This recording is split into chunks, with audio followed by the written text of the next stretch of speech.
Fala pessoal, sejam muito bem-vindos a mais um episódio do nosso podcast Em Miúdos. Estou aqui com a presença ilustre do Daniel Rodrigues. Daniel é natural de São José do Rio Preto, atualmente vive em Florianópolis. Ele tem 47 anos e é apaixonado por educação, inovação e empreendedorismo. Ele é o fundador da CCLI Consultoria Linguística, empresa vencedora do Prêmio Nacional de Inovação e é sócio de outras empresas do ramo de educação. Ele é autor do livro Cultura Inovadora Humanizada, palestrante, mentor, tem muita coisa para a gente conversar aqui e agora está vivendo um novo desafio de transformar a CCLI em uma edtech global de idiomas. Temos muita coisa para conversar aqui. Daniel, muito obrigado pela tua presença, muito obrigado por estar aqui conosco. Valeu, Fábio. Eu agradeço o convite. É sempre muito especial poder estar aqui no podcast como o seu, falando para a sua audiência, compartilhando um pouquinho da experiência, trajetória e, quem sabe, né, contribuindo aí para que as pessoas possam, né, de alguma forma também encontrar caminhos, né, para os desafios que cada um de nós enfrentamos no dia a dia. E na soma aí a gente se fortalece. Com certeza, com certeza. Vamos conversar então. Daniel, me conta aqui. Você é natural do interior de São Paulo, não é isso? São José do Rio Preto. Natural do interior, isso mesmo. Viveu lá até qual idade? Até para recentemente, foi a vida toda. Na verdade, eu nasci em Rio Preto, nos meus 5 anos fui para Ribeirão Preto, que é próximo também do interior. Com 10 fui para Bebedouro, que também fica na região.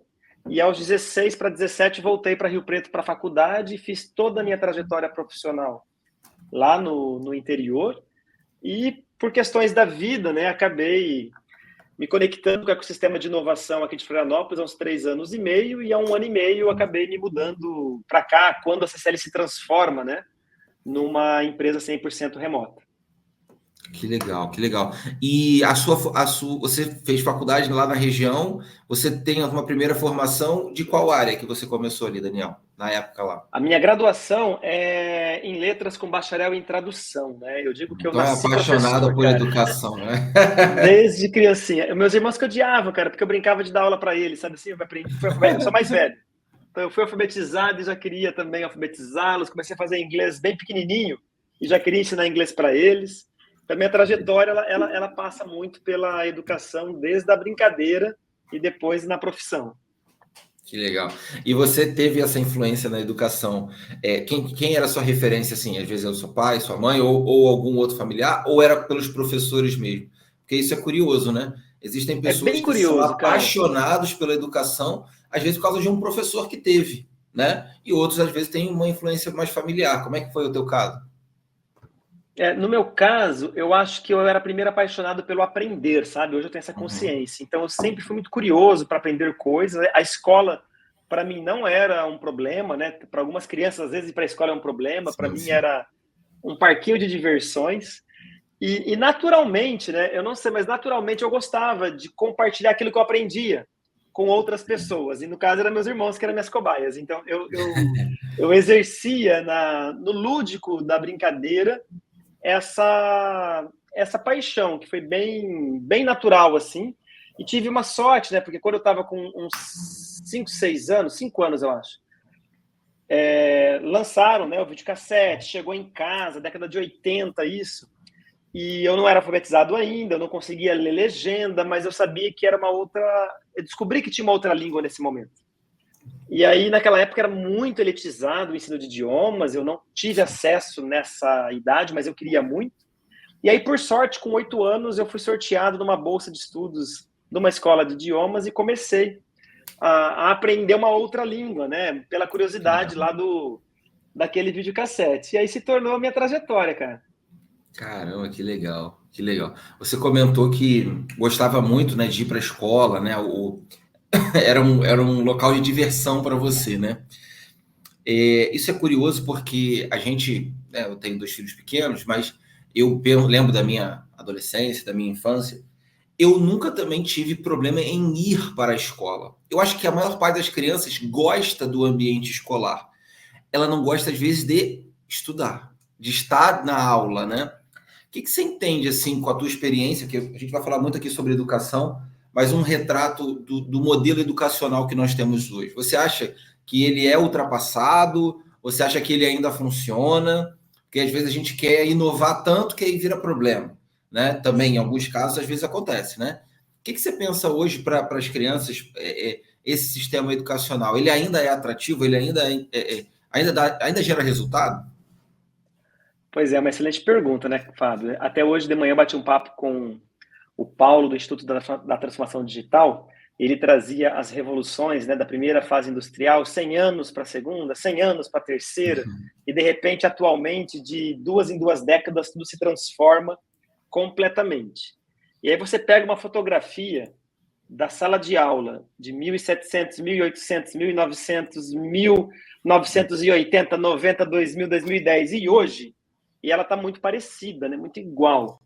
Então tem uma questão de contexto realmente que acaba trazendo essa desconexão muitas vezes do propósito inicial, né? Porque para cada revolução a escola tinha um propósito de atender às demandas do trabalho, né? Que aquilo era exigido. E essas mudanças mais recentes foram tão aceleradas que talvez a escola, por ser algo mais tradicional, né? A formação realmente, porque são muitas coisas envolvidas, né? Não é só um conteúdo, mas teve menos velocidade na minha visão para isso. A CCL mesmo, quando nasceu, cara, ela nasceu dessa frustração. Enquanto professor, que eu era apaixonado, eu era obrigado a me conformar em processos de ensinar que você via que o cara lá na frente não estava conectado com aquilo, ele precisava de outra coisa, né? O profissional que ele chega, muitas vezes, numa aula de idioma, ele precisa aprender a se virar para os problemas que ele está enfrentando lá na profissão dele. E ele não tem aquela estrutura de ensino do livro, né, da sequência dos livros, das lições, voltado a um objetivo real que ele precisa desenvolver. E tudo isso deu base a uma pesquisa de mestrado que eu fui fazer e que descobriu o óbvio que se aplica a qualquer contexto, né?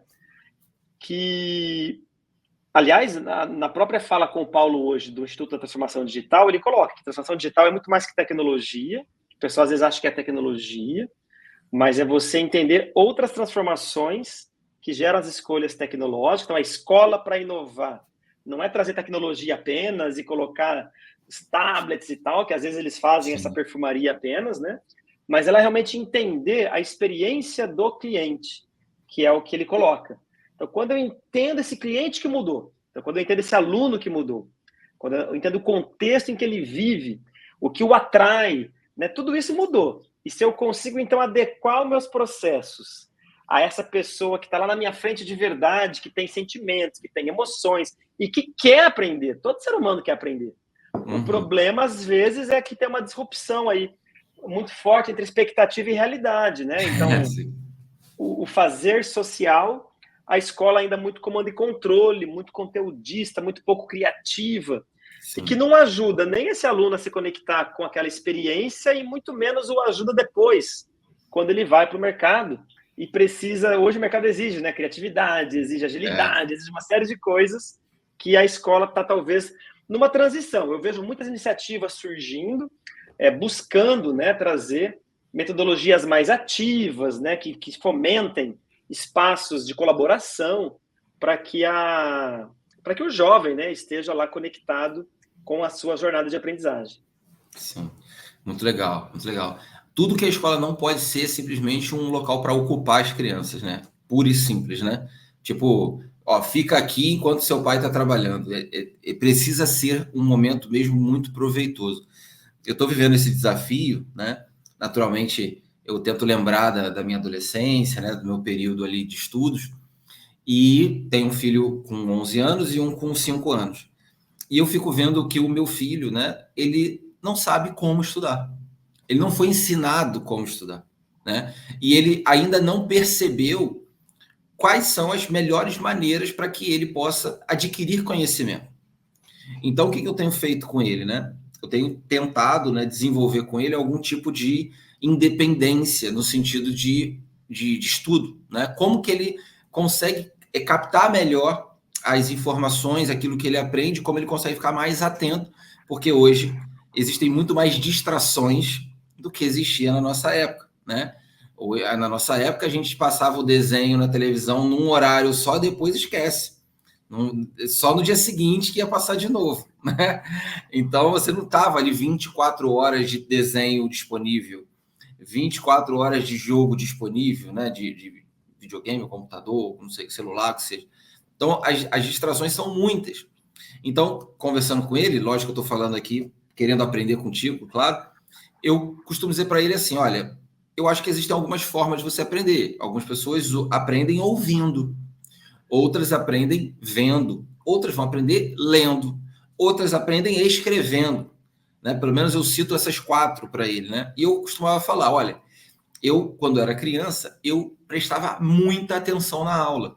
Eu entendia assim, não tem como eu não estar aqui. Eu tenho que estar aqui. Se eu não estiver aqui, meus pais vão presos.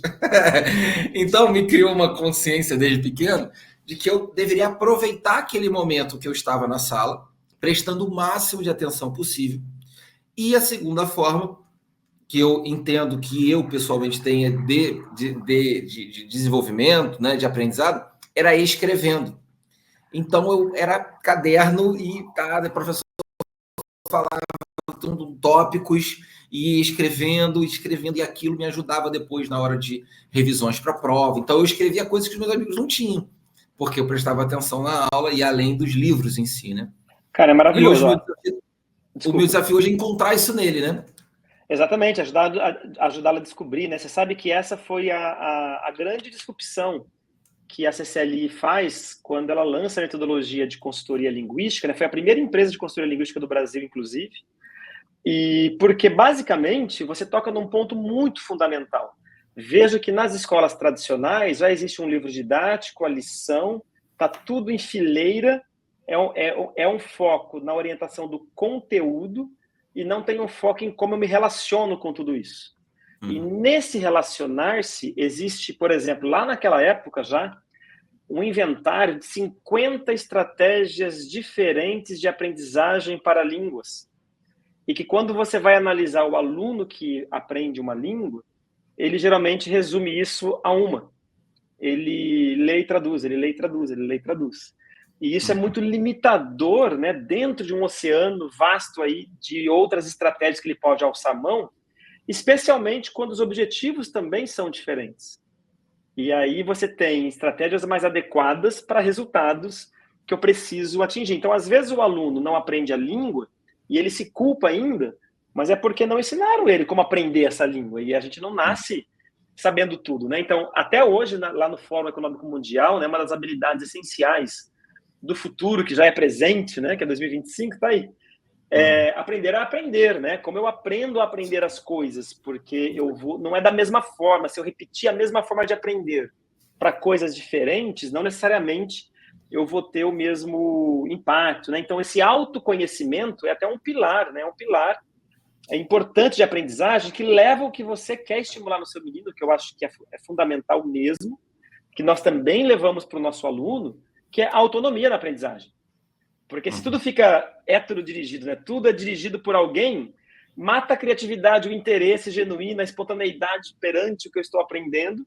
E quando eu consigo inverter essa lógica e fomentar uma maneira mais autônoma de buscar conhecimento, de aprender, de mergulhar naquilo que eu quero a partir, né, de uma referência, eu levo para a vida aquilo que eu estou aprendendo, aí faz mais sentido para mim. E claro que aí eu memorizo melhor, aí eu guardo melhor aquele conhecimento, aí eu interajo melhor com aquilo.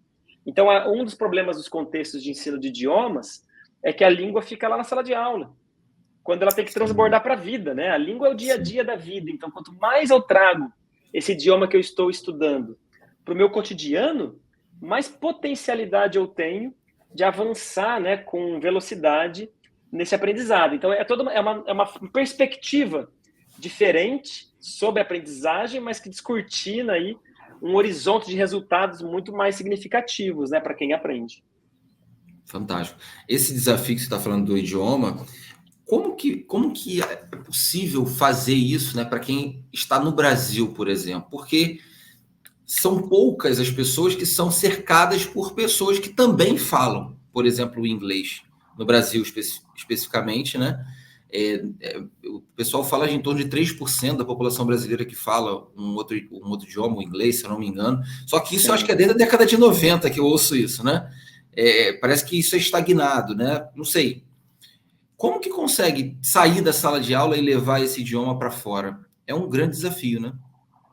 Pois é um grande desafio, e aí por isso que na CCL nós temos essa visão de que não adianta a gente apenas trabalhar o pensar, não adianta trabalhar só gramática, vocabulário, pronúncia, porque tem dois aspectos fundamentais que é o sentir e o agir, o emocional e o comportamental, que sem esses dois conectados com essa dimensão do saber, do conhecer, eu não vou transformar essa realidade. Porque veja que no Brasil é muito menos necessário eu estar realmente proficiente com a língua inglesa para o meu cotidiano.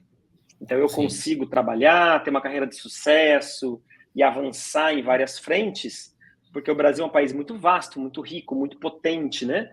E que nessa língua que eu já nasci falando, eu tenho muitas perspectivas de crescimento. Só que tem um outro lado que é limitador. Ao aproveitar apenas, né, isso que já é natural e não me abrir para outras possibilidades de língua, eu ao mesmo tempo me limito a receber depois o que é falado primeiro em inglês, porque o mundo fala primeiro em inglês e depois isso vem para as outras línguas, né? Tudo que é de ponta, inclusive no Brasil, os hospitais de ponta, as pesquisas de ponta, elas são publicadas em inglês, mesmo por pesquisadores brasileiros, né? Todo mundo, então, que está lá, nesses 3, 4%, que são a pequena parcela que dá conta, é a nata, né? A nata intelectual e produtiva, inovadora e criativa, justamente porque quando eu tenho uma perspectiva diferente para a vida, eu vou entender que falar uma outra língua é inovar na própria vida, né, cara? Porque eu vou enfrentar obstáculos, desafios, comportamentos, e qualquer inovação é assim, qualquer cultura de inovação é mudança de mentalidade, mudança de comportamento.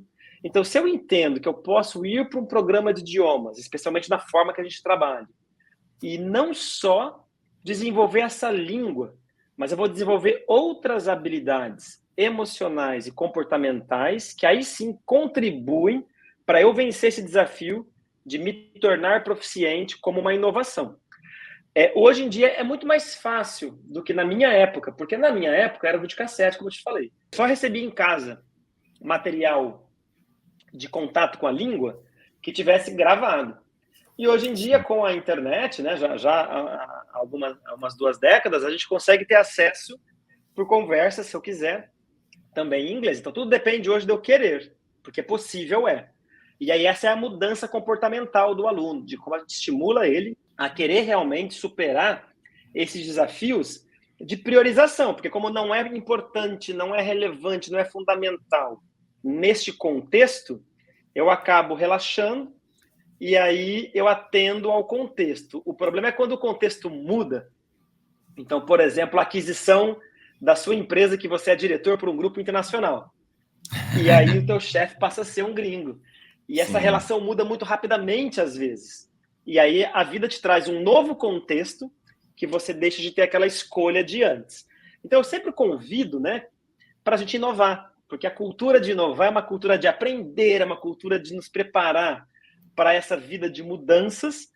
E se eu me dedico a aprender uma língua, 2 línguas, 3 línguas, eu vou estar facilitando o meu crescimento criativo, que eu tenho mais janelas de repertório, de formas de ver o mundo, eu tenho mais formas de expressão de quem eu sou neste mundo, mas, sobretudo, eu também tenho benefícios, né, de troca, de compartilhar, de conseguir interagir e de lidar com as minhas próprias emoções e comportamentos que me ajudam a estar constantemente mantendo essas línguas também ativas, né? Então, isso é bem interessante. É uma perspectiva diferente, mas que ajuda a gente conseguir, sim, se tornar proficiente, mesmo estando aqui no Brasil, mesmo sem morar em outro país, e com acesso, né, às tecnologias que nos permitem facilitar esse aprendizado, essa manutenção. E pode ser, você falou do seu menino com game, né? Pode ser jogando, pode ser vendo Netflix, pode ser tendo seu celular na língua que você está estudando, pode ser com vários contextos pequenos, mas que te ajudam no dia a dia a estar trazendo essa língua para o teu cotidiano, né? Normalizando ela na sua experiência. Sim, muito bom. Muito bom. Aqui, por mais que eu esteja em Portugal hoje, né, e o idioma naturalmente seja o português, você tem muito mais pontos de contato com outras línguas, né, outros idiomas. Eu até tive essa oportunidade aqui, né, e foi justamente para compensar uma questão minha, porque minha mãe sempre incentivou para eu fazer inglês e eu não, acabei fazendo espanhol quando era criança, né, adolescente. E não queria inglês de jeito nenhum, queria uma repulsa com o inglês. É um dos meus maiores arrependimentos da vida, você acredita? E Eu aí, acredito. quando eu cheguei aqui, eu tive a oportunidade de colocar os meus filhos para estudar numa escola inglesa, né, bilíngue. E aí, eles estão estudando e eles se desenvolveram absurdamente no inglês. Né? Eu tenho um pequenininho, só que o maior já está falando muito, sotaquezinho bonitinho, legal pra caramba. E para mim é uma vitória, porque, lógico que eu ainda acredito que é possível eu dominar o idioma, é claro, mas ver os meus filhos já podendo estar inseridos na língua e dominando a língua é muito legal. Eu não sei, talvez você tenha essa informação, mas eu acho que o que mais trava as pessoas é o medo de falar errado. É isso, é a timidez. Porque as pessoas Sim, falam, eu até entendo, mas não sei falar. Eu até conheço o vocabulário, mas não sei falar. É uma verdade? Essa é uma maior dor de todos? são dores reais, sim. Tem um contexto, né, que hoje a neurociência ela evoluiu muito, né? Então, da época da minha pesquisa, 20 e poucos anos atrás, para hoje, o que era hipótese já é confirmação científica, né? Então, o nosso cérebro, ele tem que querer aprender para aprender. Então, não adianta a gente obrigar alguém a aprender, porque o aprendizado ele é interno. Então, ele não é, né, o externo, eu me relaciono com o externo para fazer sentido internamente de alguma coisa. E se eu quero aprender, eu tenho a intenção. A intenção é fundamental. E tem um segundo que é o acolhimento. O aprendizado é um processo que envolve o emocional. E as pessoas esquecem disso. Então, veja só, a gente falou agora há pouco da escola. Qual é a emoção que um brasileiro tem de passar 7 anos vendo o verbo to be e não aprendendo nada? Então é muito frustrante. É uma relação de frustração. Então é um emocional que acha que essa língua é difícil, que acha que essa língua é chata, que acha que não é para ele. E tudo isso são apenas crenças que ele construiu dentro dele a partir de uma experiência real inadequada. E o problema é que isso às vezes vira uma prisão, como outras crenças, né, que a gente lida na vida. Mas quando eu acredito que eu não vou dar conta de aprender, eu já decidi que eu não vou dar conta de aprender mesmo. E aí é um primeiro grande problema. Aí depois a vida me obriga, por conta do mercado, por conta do trabalho, por conta da profissão, e aí eu vou aprender e encontro, na maioria das vezes, conteúdo. Então eu encontro lá gramática, vocabulário, prática disso, que aí vai para aquele contexto que a gente conversou agora há pouco, de ser muito chato essa forma de aprender. E não dialoga com as minhas necessidades, né, enquanto quem aprende. Então, quando a gente lançou, né, a consultoria, ela parte de um diagnóstico justamente para primeiro ter que conhecer quem vai aprender. Conhecer quem é o Fábio, o que o Fábio pensa sobre essa língua, se ele tem esse medo, se ele não tem, se ele tem vergonha, se ele não tem, como é que é o impacto disso na vida dele, quantas vezes ele já tentou e não conseguiu, e o que ele tem de memória sobre isso, porque tudo isso vai dizer muito mais sobre o nosso sucesso do que a gramática, o vocabulário e a pronúncia em si. Se eu não trabalhar tudo isso dentro de você, eu não consigo ganhar a sua própria conexão com aquilo que vai estar sendo aprendido, né? Então, quando a gente inclui o pensar, o sentir e o agir, e trata o Fábio como um ser humano integral, e que tudo bem ter esse medo, tudo bem se sentir inseguro, tudo bem carregar essas frustrações, o problema é a gente mudar esse padrão mental e entender que a frustração ficou lá atrás, não tem nada a ver com o hoje. Hoje é uma nova experiência, vamos nos abrir para ela, né? E tentar aí ressignificar essas crenças. E muitas vezes é muito fácil e muito rápido. Muitas vezes é mais demorado, vai depender de cada aluno e da profundidade, né, que ele carrega isso dentro dele. Mas conforme a gente foi evoluindo a metodologia, a gente criou hoje um contexto, né, cara, que ajuda muito o aluno a lidar com isso, que é fatiar um objetivo maior, a técnica da gestão ágil. Então, pega um projeto de um ano, quebra em trimestres e quebra em ciclos mensais, e hoje, quebrando em ciclos curtos, a gente ajuda o aluno já a sentir uma pequena conquista. Então, eu vou construindo, num ciclo de 4 semanas, uma confiança, que aquele pouquinho eu dei conta. E à medida que isso vai se somando, por mais 4 semanas, e pequenos ciclos que vão se somando, vai mudando esse padrão mental. Porque ele deixa de ficar preso àquele padrão de que não dei conta, que não consigo, que estou frustrado, que é difícil, e ele passa a começar a olhar na frente dele. Nossa, não é que eu dei conta? Poxa, nossa, não é que agora eu consigo isso? Não é que agora eu consigo aquilo? Direcionando foco. Porque foco e disciplina, né, é essencial para qualquer sucesso na vida. Inclusive para o aprendizado. Você falou agora das distrações dos seus meninos, né? Se eu não consigo navegar dentro desse mundo que busca tirar minha atenção e ganho esse poder de focar naquilo que eu escolhi naquele momento, eu estou perdendo tempo à toa. E você era muito sábio na sua época de colégio, que nós tentamos ajudar nossos alunos hoje também, porque se eu tenho lá 1 hora de experiência, se eu estou inteiro naquela 1 hora, eu vou economizar várias outras depois, por aquela inteireza naquele momento. Mas é um dos maiores desafios hoje, né, do ser humano, é ele conseguir tá inteiro de verdade naquele momento que ele está vivendo, porque a ansiedade hoje ela é muito maior, porque essas distrações todas despertam gatilhos, né, de prazos, de compromissos e de tempos e de futuros, que muitas vezes desprende ele daquele momento que está lá na frente dele disponível. Então a gente tenta conseguir conectar esse pensar, sentir e agir até para potencializar essa escolha daquele momento para que ele seja o mais potente possível, né? Nossa, interessantíssimo. Você vê que vai além da gramática, exatamente, né? Além da língua, vai muito além da língua, né?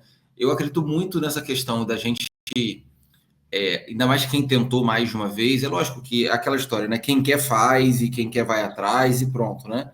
Mas no primeiro desafio, ou num segundo, ou num terceiro, parece que a pessoa bate a cabeça no teto ali e fica andando em círculo, e a insegurança ela é muito, muito assustadora, né? E, ao mesmo tempo, parece que, não sei se isso é uma coisa do brasileiro em si, mas parece que a gente tem mais medo de falar inglês perto de um brasileiro, que a gente vai sofrer, digamos, né?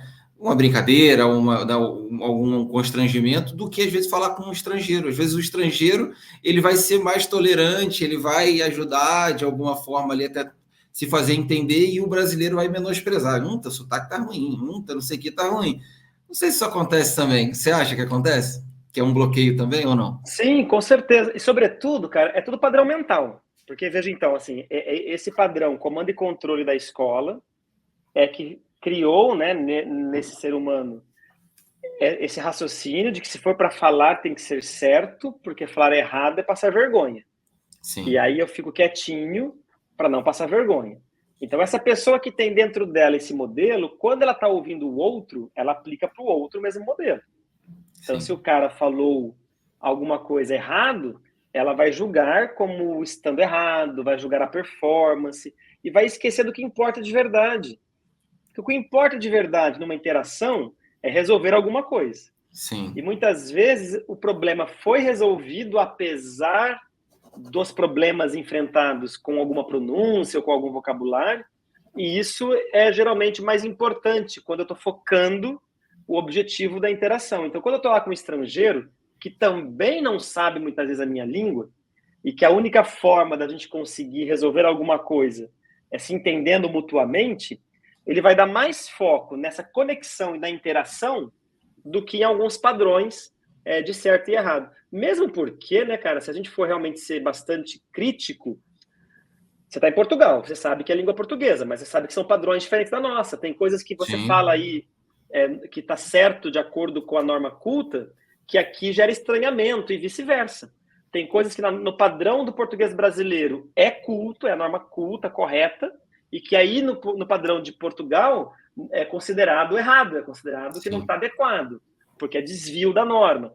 Então, são convenções sempre que estabelecem esse certo e esse errado, e até mesmo entre os falantes nativos da mesma língua, isso vai acontecer. Então, o cara que julga o sotaque do outro está julgando a partir de uma perspectiva. E que muitas vezes dois nativos falando da mesma língua vão ter sotaques diferentes por contas de regionalizações, de padrões. Então, aqui não é o problema verdadeiro. O maior problema é eu conseguir desenvolver proficiência, que é a minha capacidade de resolver problemas por meio da nova língua, num padrão de compreensão, né? Porque também você quer ser entendido, se fazer entender, e à medida que eu vou avançando, eu vou conseguindo melhorar a proficiência. Mas isso não impede que, mesmo com uma proficiência menor, eu tenha fluência naquele nível de proficiência que eu estou. Eu posso ser um falante básico de uma língua, mas quando eu estou lá conversando naquela língua, eu uso completamente todos os recursos que eu tenho disponíveis.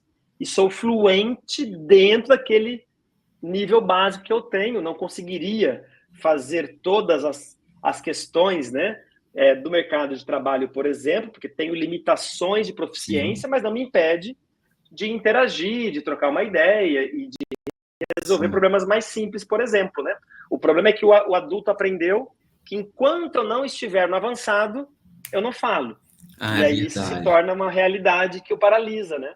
Sim. Yes e no é falar, não é? Você está respondendo a perguntas, né? Você está conseguindo fazer a conexão de uma comunicação, né? Respondendo. Agora, você discutir sobre política com a pessoa em inglês já é um outro nível de conversa. Então, exatamente, dar uma palestra, fazer uma apresentação comercial. Esses são os desafios que vai mudando de acordo com a proficiência. Mas veja só também um outro paradoxo, né? Qualquer coisa na vida, quanto mais eu pratico, melhor eu fico naquilo. Sim. Então, não é diferente com falar a língua estrangeira. Então, quanto mais eu pratico falar essa língua, melhor eu vou ficando. Então, é o contrário. Então, quanto mais erros eu me permito fazer, melhor eu percebo, opa, eu estou errando. Opa, eu estou errando. E de tanto eu errar, aí eu mudo meu padrão e eu passo a acertar, mas eu passo a acertar por ter percebido o que é errado e dado conta de incluir o que é o certo no lugar disso. Então, não é evitando o erro que eu chego no falar certo. Quanto mais eu pratico a língua, melhor eu vou percebendo nos padrões de monitoramento, né, que cada um tem internamente, o que está... Porque eu ouço também, né? Quanto mais eu falo, mais eu ouço, que eu estou aberto para os outros. Sim. E isso vai regulando o padrão da fala e vai me ajudando a aprender praticando, né? Praticando. Sim. Não tem como aprender a falar sem falar. Perfeito. Eu costumo dizer para as pessoas que pensam em vir para Portugal, para outro país, se ela puder já vir com uma boa noção do inglês, né, isso vai fazer com que ela ganhe mais, isso vai conduzi-la para trabalhos mais leves, porque às vezes quando a pessoa não fala, ela vai carregar a caixa, vai para o fundo da loja, vai, né? Agora, quando ela consegue falar, ela consegue atender um cliente, consegue atender um turista. Então, isso vai fazer com que ela tenha uma condição de trabalho muito melhor, né? Aquilo que a gente sempre ouviu, não, quem fala inglês ganha mais, quem fala, poxa, abre um universo absurdo de oportunidades, né? De fato, essa é uma pontinha solta ainda na minha vida que eu vou resolver com certeza. Mas eu queria que você falasse, Daniel, para a gente aqui o seguinte, traz aqui claramente o que é a CCLI, explica aqui para a nossa audiência, o que vocês fazem, qual é o objetivo de vocês. Você já pontuou várias coisas aqui, mas traz aqui num contexto amplo quais são as ações que vocês costumam fazer. Maravilhoso, cara. Obrigado aí pela oportunidade. Mas, basicamente, né, o que a gente faz é contribuir, a trabalhar no dia a dia para ajudar a transformar de verdade a vida do nosso aluno por meio da proficiência de idioma. Geralmente, o perfil de aluno que a gente trabalha é profissional, ele está no mercado de trabalho, ele vai buscar um idioma porque ele tem sonhos e esses sonhos são potencializados com a língua. Então, a gente coloca a língua muito além da gramática, do vocabulário e da pronúncia. A gente coloca essa língua no lugar de um sonho. Você colocou, por exemplo, essa questão de Portugal, que é bem legal você ressaltar, porque muita gente, quando escolhe ir morar na Europa, escolhe morar em Portugal justamente pela língua. E aí é uma visão um pouco curta da potência que poderia ter essa vida se ele fosse para qualquer país, incluindo Portugal, mas já com a língua inglesa resolvida, com proficiência, porque aquele sonho de progresso fica mais real, como você mesmo explicou. Então, veja que esse sonho que é o grande objetivo desse aluno, é o que o motiva. Eu preciso ter intenção para aprender, lembra? Então, na CCLI, nós vamos organizar um projeto personalizado de aprendizagem de acordo com quem é esse aluno, que eu faço primeiro o diagnóstico, e depois eu elaboro o projeto personalizado, que traz o sonho, né, o objetivo, que eu traduzo em meta de proficiência. Então, qual é o nível na escala do quadro comum europeu que você precisa atingir para dar vazão àquele sonho lá em cima. E aí, essa meta é traduzida em competências linguísticas, que eu preciso aprender vocabulário, gramática, pronúncia, né? Em competências emocionais, eu preciso me livrar daquelas coisas que a gente conversou agora há pouco, para ter um novo padrão, né, mental com relação a esse processo de aprender a língua, e também competências comportamentais, porque quando eu somo o pensar, o sentir e o agir, aí eu habilito condições de transformar de verdade a vida do aluno, porque eu digo que o meu sucesso é o sucesso dos meus alunos, porque eles atingindo o resultado é que faz a empresa conseguir avançar no mercado. Então, nós temos essas 5 etapas da consultoria, trazendo uma visão diferente para a área de idiomas, que é uma visão orientada aos processos de aprender. Então, cada aluno na CCLI tem um foco específico, né, para a gente conseguir lidar com qualquer problema que ele possa ter. Eu sempre digo, o problema não é o problema. Qualquer cultura de inovação, o problema é que habilita podermos resolvê-lo e entregar algo mais inovador para o mercado. Então, lidar com os problemas, nessa ótica, é reforçar a inovação na vida. Então, nós não temos que ter medo dos problemas e dos desafios, nós temos que ter apenas uma certeza. E eu tenho essa certeza, porque como eu estudo muito essa área, né, a linguística aplicada, que a ciência que estuda aprender idiomas, todo ser humano nasce com a potencialidade de aprender quantos idiomas ele quiser. Legal. Então, não é impeditivo, é habilitado, mas vai depender de. Então, quando a gente constrói esse contexto, né, que favorece essa aprendizagem, que nós vamos conseguir, eu tenho certeza. Agora, qual vai ser o caminho para isso? Nós vamos construindo juntos. Por isso que tem a metáfora, né, do mapa de navegação. O meu aluno recebe um mapa de navegação com o ponto de partida e o ponto de chegada, com as referências de localização, mas no navegar é cada um com a sua vela, ajustando de acordo com as ondas, com os ventos, e que muitas vezes os ajustes são diferentes, mesmo para as pessoas que estão juntos aprendendo, porque o que bate, né, em cada um individualmente pode ser emoções diferentes, pode ser gatilhos diferentes, e que vão exigir lidar com problemas diferentes, simplesmente isso. Então, quando a gente normaliza, né, até estimula que os problemas apareçam, quanto mais rápido ele aparece, quanto mais ágil a gente é para resolvê-lo, mais rápido a gente avança. E aí a gente fica mais feliz, né? Então, as coisas conversam dessa maneira, assim. Essa é a filosofia, né, que a gente enxerga para colocar a serviço do aluno. E até muda a perspectiva, né?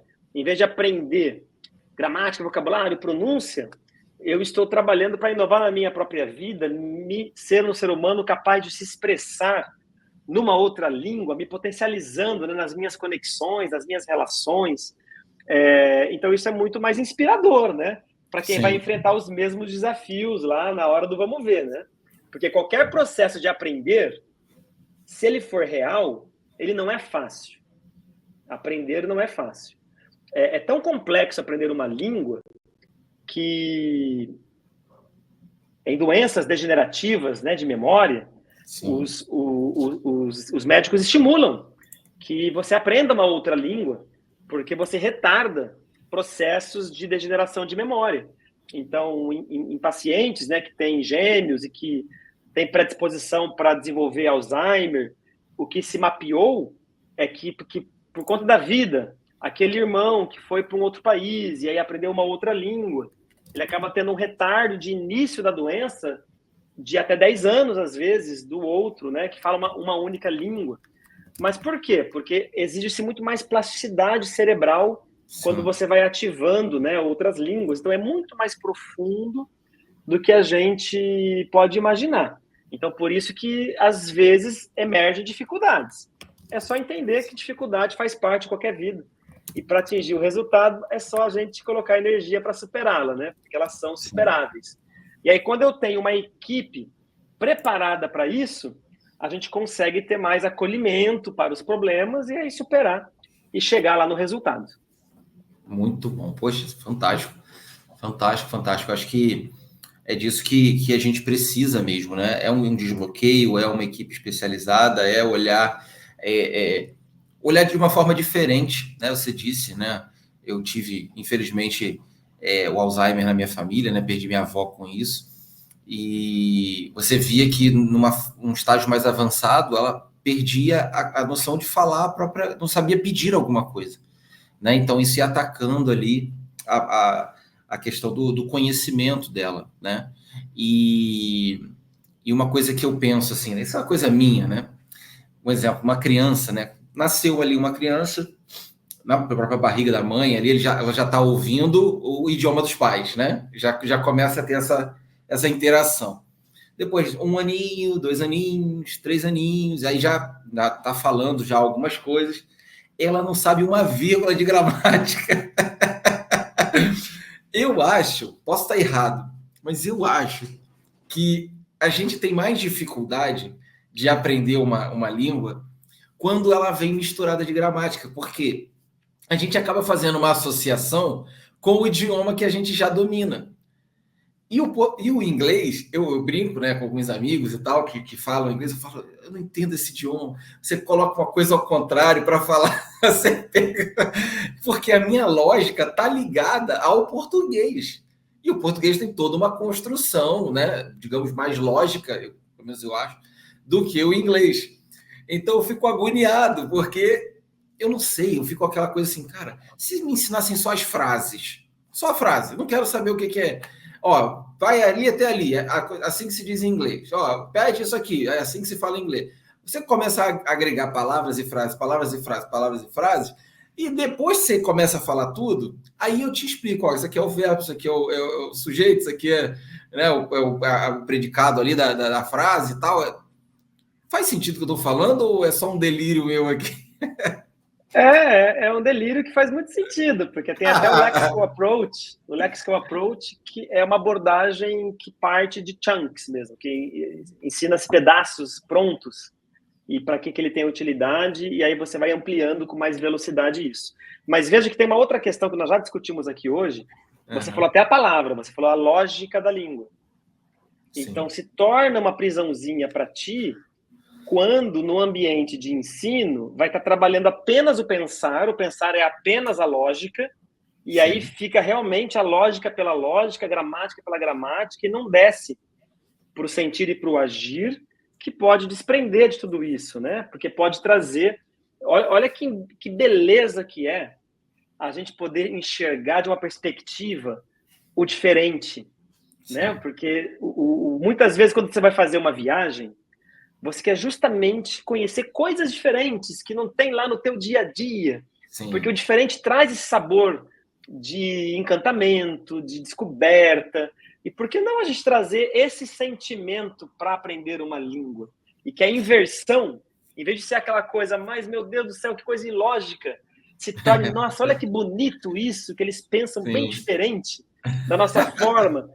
É que isso não é explorado, né? Isso não é explorado. Sim. Então, quando a gente tem espaço para poder explorar de outras perspectivas a mesma coisa, o significado da coisa muda, né? Então, eu acho que o mais importante é construir significado. É por isso que a gente parte do propósito. O primeiro pilar, né, de estruturação da nossa cultura é o propósito por isso. Qual é o propósito do Fábio em aprender essa língua? E como é que eu conecto as experiências que eu vou estimular que ele viva aqui dentro com a força desse propósito, porque o propósito, cara, ele move mesmo. O propósito, ele cria o impossível, né? Ele faz o impossível acontecer. Então, aquela pessoa que chega dizendo assim, nossa, para mim é impossível aprender essa língua. Se a gente consegue lá acessar o propósito que a move para enfrentar essa impossibilidade, lá na frente ela tornou o impossível possível, porque o propósito a move muito mais em profundidade. Mas propósito é conectado com emoção, né? É de dentro, né? É uma coisa que a gente precisa acessar no nível emocional. Não é só no nível racional que eu vou dar conta de ter a conexão com o propósito de verdade, né? Então, isso fica muito, muito legal. Tem uma cliente, por exemplo, você comentou algo, e que no caso dela, né, é um propósito que para ela faz muita diferença. Ela é a pessoa que passa vergonha numa turma. Sim. E ela resolveu que ela não ia mais passar vergonha. E que ela ia realmente se dedicar para que isso pudesse ser diferente. Então virou uma régua que para ela faz muito sentido e que conforme ela vai percebendo que ela tem passado menos situações de vergonha, porque ela tem melhorado, isso vai motivando. Claro. Então, cada um individualmente vai ter algo que dá mais motivos para agir, né? Para se entregar. Sim. E aí o importante é estar em conexão tudo isso, pensar, o sentir e o agir. Muito bom. E você é autor do livro Cultura Inovadora Humanizada, né? E palestrante também e mentor. Você utiliza todas essas metodologias para poder levar o pessoal também para um próximo nível, também através né, das palestras, das mentorias, é isso? Fábio, é isso mesmo. Na verdade, né, a Cultura Inovadora Humanizada é a cultura de trabalho da CCLI Consultoria Linguística. Inclusive, nós temos até o site, culturainovadorahumanizada.com.br, que traz os 6 pilares, né, que a gente trabalha a cultura dentro da empresa. Então, é o propósito, a liderança, pessoas, ambiente, processos e resultados. Todo negócio precisa de resultado, mas a nossa lógica de atingir resultado do aluno é a partir do propósito. Então, é o propósito que abastece o resultado. Então, eu não fico gerenciando a nota do aluno pela nota do aluno, mas eu fico gerenciando o propósito do aluno, e aí a nota dele acontece por essa conexão forte, né? De propósito. Então, essa visão de cultura inovadora humanizada é tudo que a gente conversou agora durante o bate-papo, porque quando eu entendo que eu, humano, quando inovo na minha vida, é que eu dou conta de inovar no negócio dos outros, por exemplo, se eu sou colaborador, eu vou dar mais atenção aos meus comportamentos, às minhas emoções, que me impedem de inovar na própria vida, às vezes. Que é o medo de errar, que é o medo de passar vergonha, que é o medo de tomar uma decisão e depois ter que rever. Todo mundo tem esses medos. E quando eu sou um líder que não lido com esses medos, eu vou tomar as decisões sempre dentro daquilo que é previsível. E qual que é o maior problema hoje, né? Que a gente já falou aqui hoje. O maior problema hoje é que, infelizmente, às vezes é agoniante. Às vezes é agoniante, porque o mundo hoje está imprevisível. 100%. Então, como é que eu vou buscar só tomar decisões dentro de um previsível quando o mundo traz desafios do nada para a nossa vida, né? Então, aprender a lidar com isso é essencial para o aluno, porque se o aluno não aprende a lidar com o que é imprevisível, que aparece na vida dele, ele para de estudar quando alguma coisa imprevisível acontece, e aí ele abandona aquele objetivo, aquele sonho, e aí você fica a contingência dos ventos, né? Você perde seu rumo. Então, para a gente poder construir essa conexão de rumo e desenvolvimento, veja que passa, né, pela transformação desse eu. Então, como esse é o propósito da CCLI enquanto empresa, não é dar aula de idiomas, mas é contribuir para transformar esse aluno que chega, né, nessas dimensões de vida que a gente explicou, ele se potencializa, e para isso a gente faz a mesma coisa com a nossa equipe. Então, a nossa equipe também tem um mapa de navegação, de autodesenvolvimento da própria equipe, e que se tornou uma ferramenta de gestão que hoje vai para o mercado como um horizonte de inovação da empresa, né? Virando treinamentos, nós temos o curso de cultura inovadora humanizada, para ajudar líderes, né, a mudar essa perspectiva de liderança, comando e controle, uma liderança mais autônoma, né, mais orientada ao servir, ao inovar, ao abraçar soluções colaborativas, né, que é um outro paradigma, da mesma forma desse paradigma de aprender, né, o paradigma de anterior, o professor ensina, o aluno aprende, e o de hoje, um aluno ativo, né, que se envolve no seu processo de aprendizagem. Então, acho que a transformação social do mundo é que desdobra nessas outras transformações. Então, a cultura inovadora humanizada, ela ajuda a trazer referências. O que o ser humano não consegue é lidar com o estar perdido. Sim. Então, é angustiante estar perdido. Então, nesse mundo que tudo muda o tempo todo, se eu não tiver referências que me ajudem a encontrar caminhos, aí eu vou estar perdido mesmo. Então, os pilares, né, da cultura inovadora humanizada ajudam a trazer referências para lidar com as situações de imprevisibilidade, de mudança, e isso potencializa o aluno que aprende, potencializa a equipe que desenvolve esses alunos, né? E aí os outros papéis que eu fui desenvolvendo na vida foram todos consequência dessa mesma coisa, né? Porque isso me exigiu aprender a lidar melhor com pessoas, para lidar com o meu aluno primeiro. Sim. Então, quando eu tive equipe, esse trabalho de me desenvolver para lidar com o meu aluno de uma forma mais conectada, de desenvolvê-lo, me permitiu desenvolver e liderar a equipe de uma maneira também diferente, né? Inovadora e humanizada. E aí, hoje, esse papel de mentor de outros executivos, de outros líderes, né? De outros negócios, é para poder contribuir com essa experiência, com essa jornada, para que os ambientes possam transformar também as suas culturas, né? A sua visão de aprender. Tem muita empresa ainda hoje que o treinamento é só você receber um monte de informação e ponto, né? Sem traduzir aquilo para a vida funcional, da experiência do colaborador de verdade, né? Dos problemas que ele vai resolver. Então, a mesma ótica se aplica a qualquer dimensão de aprendizagem dentro da organização, né? Porque a cultura é como a gente faz o que a gente faz no dia a dia. Como a gente estuda, como a gente aprende, como a gente trabalha, né? E por isso esse plano agora de transformar numa ação global mesmo, né?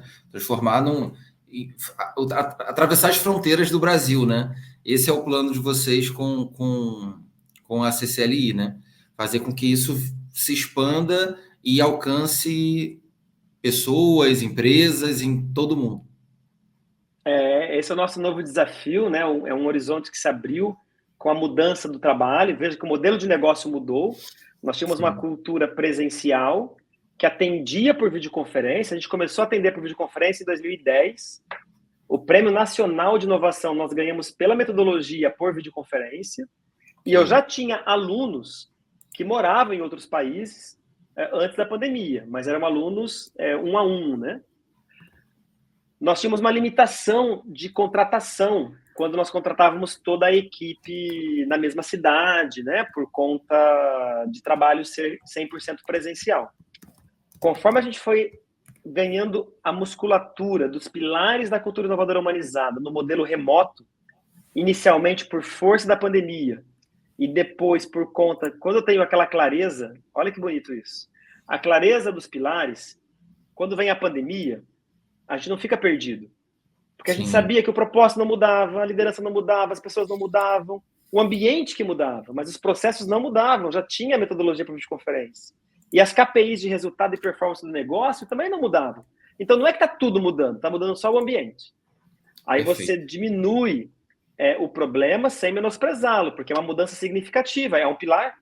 Quando você tem um prédio gigantesco, um pilar que fica fragilizado, pode derrubar a estrutura toda. Com certeza. Então, essa consciência nos ajudou a agir entendendo que a cultura de trabalho remota não é fazer a mesma coisa que se fazia no presencial. E já tínhamos essa força porque nós atendíamos alunos presencialmente antes da pandemia. E nossa metodologia por videoconferência não era a mesma coisa, porque é um outro ambiente. Então, nossos gatilhos de aprendizagem, de lidar com o contexto, tinham uma metodologia também diferente. Então, essa expertise nos ajudou a ir transpondo os pilares da nossa cultura para o remoto. Por incrível que pareça, as KPIs de performance foram tracionando e melhorando. E quando a gente se torna uma empresa 100% remota de trabalho, nos permite trazer essa visão de nos transformarmos numa edtech global de idiomas, atendendo empresas fora do Brasil. Então, hoje eu atendo, nosso foco principal é o B2B, né? Então, a gente atende empresas no Brasil e hoje também fora do Brasil, na França, no Chile, na Colômbia, no México, na Holanda, por enquanto, ajudando executivos internacionais com os mesmos desafios. E até legal para o nosso próprio cliente brasileiro que ele vê que não é só ele, inclusive, que tem essa questão. Todo mundo precisa aprender, todo mundo precisa desenvolver. O que muda, às vezes, é a natureza do problema, né? E essa visão de trabalho que a gente faz, ela é muito autêntica. A nossa cultura é o nosso diferencial competitivo. Então, a gente se percebeu competitivo no cenário global, porque os players que concorrem estão fazendo quase que a mesma coisa, Sim. levando plataformas prontas, com trilhas prontas, com acessos ilimitados, mas que não necessariamente contempla, né, o aluno na sua individualidade dentro da jornada de aprender, que é o forte aí da nossa metodologia da CCLI. Muito bom, muito bom. Olha, já estamos aqui na fase final, passou rápido demais, foi muito bom mesmo, né, esse bate-papo. Daniel, quero, por favor, que você deixe suas redes sociais da empresa, para como que a nossa audiência pode aí te encontrar, tirar dúvidas com você, te contratar, encontrar seu livro, fica à vontade, o espaço é seu. Obrigado, Fábio. Para quem, né, quiser aprofundar a conversa, eu publico toda semana no meu LinkedIn e também no meu Instagram pílulas, né, sobre debates que eu faço sobre cultura inovadora humanizada. O meu perfil é @mentor_Daniel_Rodrigues no Instagram e Daniel Fernando Rodrigues no LinkedIn.